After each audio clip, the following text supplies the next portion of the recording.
Historia con Alfonso Gómez Rossi.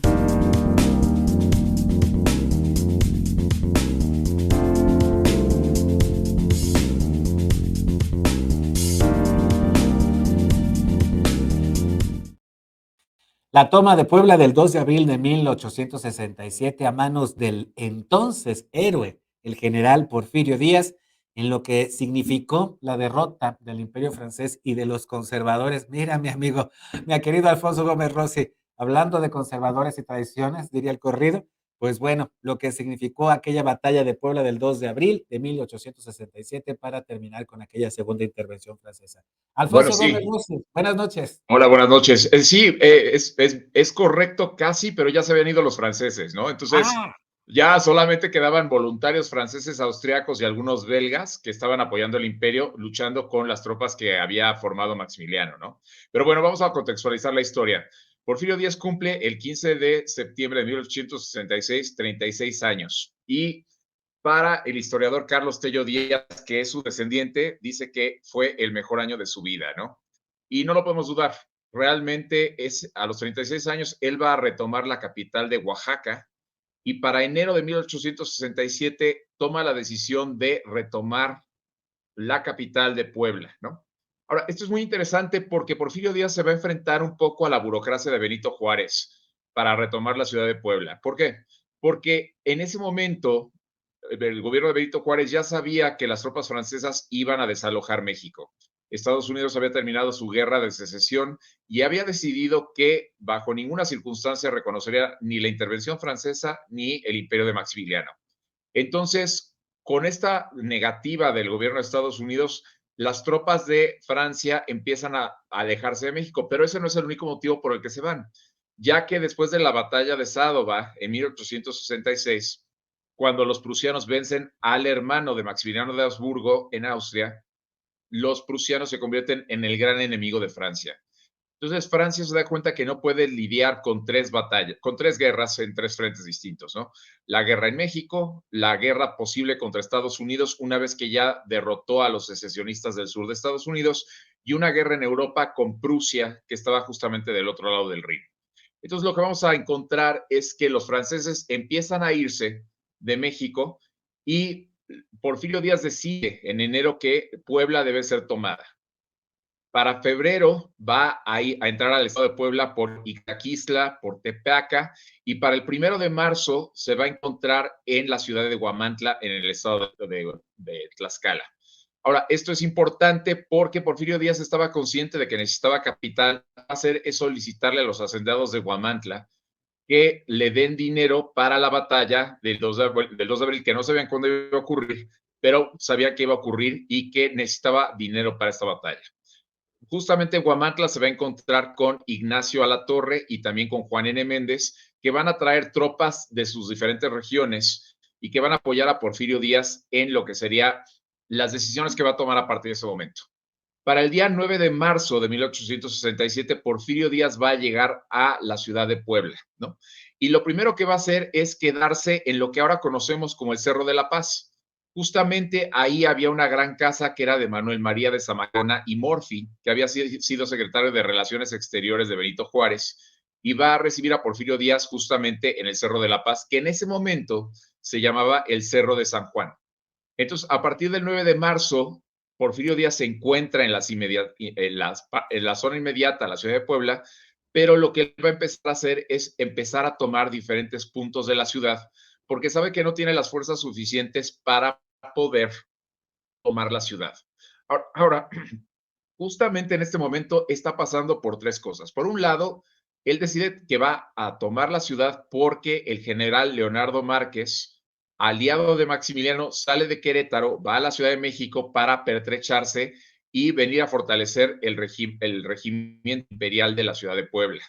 Entonces, Porfirio Díaz sabe que si Leonardo Márquez toma Puebla, va a ser mucho más difícil para los liberales, los republicanos más bien, tomar la ciudad. Entonces, esto va a ser algo que lo va a motivar. Pero por otro lado, el general Mejía, que era el ministro de guerra de Benito Juárez, va a pedir o a exigirle a Porfirio Díaz que todas las tropas que están en Puebla se lleven a Querétaro para la toma de Querétaro. Y entonces Porfirio Díaz se enfrenta a que el gobierno de Benito Juárez no está de acuerdo con que él tome la ciudad de Puebla o intente tomar la ciudad de Puebla, sino que quiere concentrar todas las tropas en la ciudad de Querétaro para tomar la ciudad. Finalmente, lo que le va a preocupar también es que estaba enamorado de su sobrina, Delfina Díaz, que cuando se compromete se va a convertir en Delfina Ortega, pero también le está escribiendo cartas de amor solicitando que se casen, ¿no? Entonces, en ese momento de la historia, Porfirio Díaz tiene varios frentes que enfrentarse. El día 18, del día 18 al 19 de marzo, se va a tomar la iglesia de San Marcos. Esta iglesia está en la Reforma y la 9 Norte.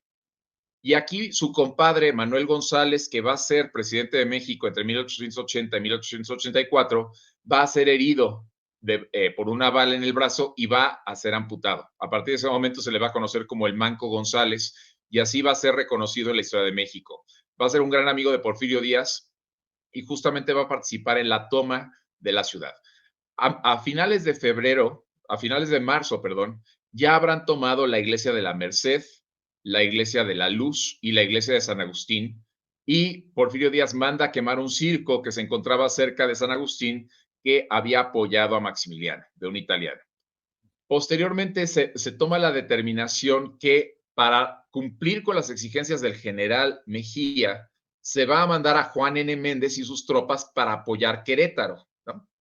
Y se le va a seguir reclamando a Porfirio Díaz que debe de abandonar Puebla y debe de ir hacia la ciudad de Querétaro. Entonces, Porfirio Díaz está en Puebla desobedeciendo órdenes del ministro de Guerra, pero él tiene la intención de tomar la ciudad de Puebla, aunque estaba consciente que no tenía las tropas suficientes y el hecho estaba en que nunca pudo tomar la iglesia de San Francisco ni los fuertes de Loreto y de Guadalupe.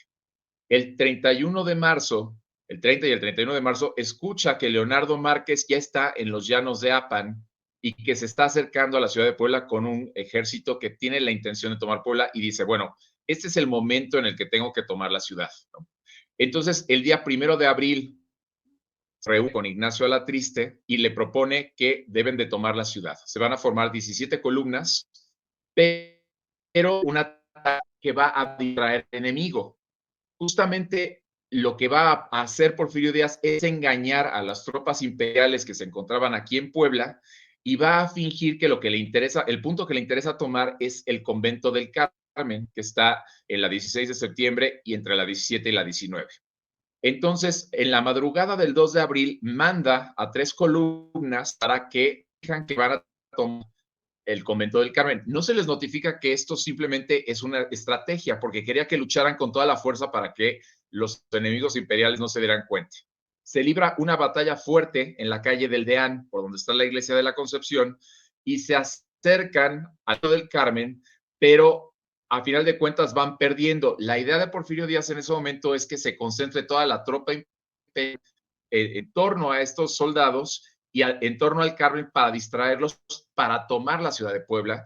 Y entonces él va a bajar del Cerro de la Paz hacia la ciudad de Puebla rápidamente, ¿no? En una serie de batallas muy veloces, va a tomar la ciudad de Puebla y para la mañana del 2 de abril, los poblanos que no se habían enterado que había habido una batalla, descubren que ya no estaban siendo, ya no eran parte del Imperio Mexicano, sino que ahora eran parte de la República.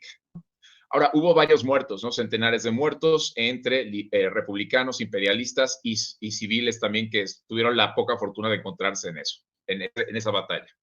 Porfirio Díaz va a fusilar a la mayoría de los comandantes imperiales de la ciudad en ese momento, ¿no? Porque recordemos que Benito Juárez dijo que no había tregua para las personas que habían traicionado a la República, pero no se había conquistado completamente la ciudad, sino que todavía quedaba un reducto de fuerzas imperiales en los fuertes de Loreto y Guadalupe. Entonces, lo que va a hacer Porfirio Díaz es, tiene la intención de tomar los fuertes para aislarlos de Leonardo Márquez, que aún venía para la ciudad de Puebla. Entonces, ataca a los fuertes de Loreto y Guadalupe durante el 3 y el 4 de abril. El 4 de abril, las tropas que se encontraban en los fuertes de Loreto y Guadalupe presentan su dimisión, o sea, piden la paz con mucho miedo, porque ya habían sido fusilados los generales que habían sido tomados en la toma de la ciudad. Pero Porfirio Díaz los encierra en el Palacio Municipal y los encierra también en el Palacio del Arzobispo, y es donde se encuentra Correo de México y la Casa de la Cultura. Y decide perdonarles la vida. Entonces, los indulta, eso le va a provocar un disgusto a Benito Juárez, que no perdonaba este tipo de acciones y consideraba que era necesario castigar con la muerte a las personas, como se verá con Maximiliano posteriormente. Y justamente después de indultar a los generales imperialistas, otorga un poder porque su sobrina Delfina Díaz, ahora Ortega, porque la reconoce su papá, se va a casar con él. Entonces, en la misma mesa donde firma el indulto, firma también el poder para poderse casar con su sobrina. Posteriormente va a buscar a Leonardo Márquez y en una hacienda que se llama San Lorenzo, cerca de Calpulalpan, va a tomar la mayor parte de las tropas. Leonardo Márquez trata de huir hacia Texcoco, pero es derrotado, ¿no? Esto, a final de cuentas, es una batalla importante en la historia de México porque esto le va a cerrar las puertas a los imperialistas al puerto de Veracruz. Recordemos que Puebla era una parte importante en este esquema económico. También la Ciudad de México está libre para que la tome Porfirio Díaz y ya nada más queda el sitio de Querétaro, que durará el 19 de junio. Esto no le va a gustar nada a Juárez, ¿no? Juárez había visto a Porfirio Díaz como uno de sus protegidos, pero ahora lo va a ver como un enemigo político, ¿no? Una persona que tiene la capacidad de ser un enemigo posterior, y tenía razón Juárez, ¿no? A final de cuentas, Porfirio Díaz va a contender en las elecciones del 67 y se va a lanzar contra la revuelta de la Noria, ¿no? Pero a final de cuentas, todo esto va a hacer que Porfirio Díaz salga como un héroe, porque a los 36 años es un joven que acaba de conquistar la segunda ciudad más importante de la República y abrirle el paso a las fuerzas republicanas para Juárez.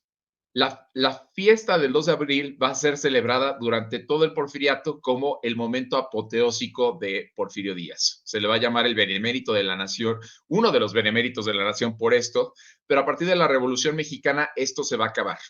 Y actualmente hablar de la batalla del 2 de abril es un poquito entrar en terreno de herejía, ¿no? Porque generalmente Porfirio Díaz o es odiado, o es amado, o es reivindicado. No hay punto neutral con Porfirio Díaz, ¿no? Entonces, la batalla del 2 de abril de alguna manera es reconocerle un mérito a Díaz que la historia oficial no quiere reconocer, aunque tiene mucha importancia dentro del esquema del fin del imperio dentro de México, ¿no? Pues debería tener una estatua aquí en Puebla, mi querido Alfonso Gómez Rossi, sin duda alguna, como el que regresó a Puebla, a la República Mexicana y la Bueno, sacó del fíjate, imperio. en el Porfiriato se comisionó una estatua para Porfirio Díaz y se decía que se iba a hacer, pero nunca se hizo. Mira, O sea que ni siquiera Porfirio Díaz la hizo durante el Porfiriato, ¿no? Pero sí se dijo que se tenía que mandar a hacer una estatua para conmemorar su triunfo. pues si tenemos un mausoleo a Ignacio Zaragoza, pues que no tengamos un mausoleo a Porfirio Díaz también como un héroe en una batalla. Y lo que significaron esos 5 años, Alfonso, de 1862 a 1867, y veíamos las imágenes con una ciudad destruida, bombardeada. Realmente le tocó a Puebla después la reconstrucción. Sí, no, recordemos que fue la batalla del 5 de mayo de ¿Sí? 1862, la toma de 1863, que fueron 62 días de batalla, Exactamente. y después la toma de Puebla el 2 de abril de 1867, ¿no? Realmente sí fue devastador para la ciudad, ¿no? Y realmente para los habitantes de la ciudad era muy contradictorio, ¿no? Que de repente ya vienen las tropas francesas, ya vienen los republicanos, ya vienen los... ¿A quién le rinde uno pleitesía, no? Ahorita a la distancia podemos decir, ganó Juárez y tenían que haberle rendido culto a Juárez, pero para los habitantes de la ciudad fueron momentos muy traumáticos, ¿no? Fueron 5 años completamente espeluznantes. Mi querido Alfonso Gómez Rossi, muchísimas gracias por haberte conectado con nosotros. Espero que pues disfrutes mucho de estos días de asueto de la Semana Santa y nos encontramos próximamente aquí en Contigo Pueblo. Un abrazo, amigo. Okay. Muchas gracias, igualmente, buenas noches. Gracias, recibe un abrazote. Y seguimos, nosotros seguimos después de la pausa a través de YouTube, de Facebook, de Twitter y de Daily Motion. Además, estamos contigo Atlisco a través de CTV en el canal 25 de Teleweb. Síguenos en Facebook y en Twitter. Estamos contigo, Puebla.